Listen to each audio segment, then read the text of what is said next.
Praise the lord. దేవుని ఘనమైన నామమునకు మహిమ కలుగును గాక.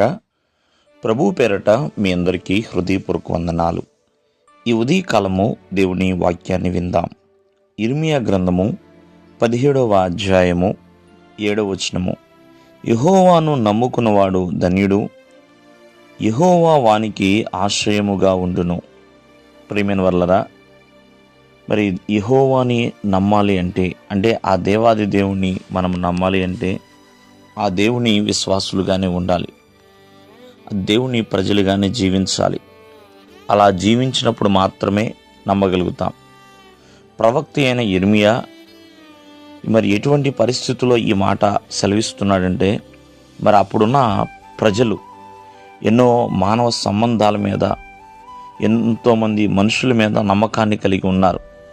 అంతేకాకుండా విగ్రహారాధన ప్రబలంగా ఉన్న రోజుల్లో ప్రవక్త అయిన ఇర్మియా మరి దేవునిలో జీవించి ఎంతగానో ప్రభువు మీద ఆధారపడి మరి తన ప్రజలకి తను బోధిస్తున్న విధానం అండి. అటువంటి పరిస్థితుల్లో ప్రజలకు చెప్తున్నాడు, మీరు నరులని ఆశ్రయించి ఆధారం చేసుకుంటారేమో, అలా కాదు, అలా ఆధారం చేసుకోబాకండి.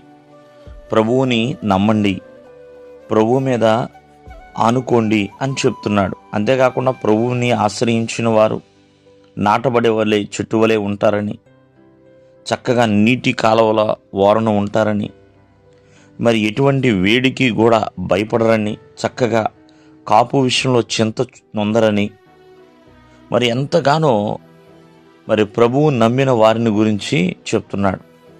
ఈ రోజున దేవుని విశ్వాసులు ఏదైనా సమస్యలు వచ్చినప్పుడు మనుషుల వైపు చూడకూడదు. పరిష్కారం కోసము ప్రభువు వైపే చూడాలి, ప్రభువునందు విశ్వాసంతో కనిపెట్టాలి.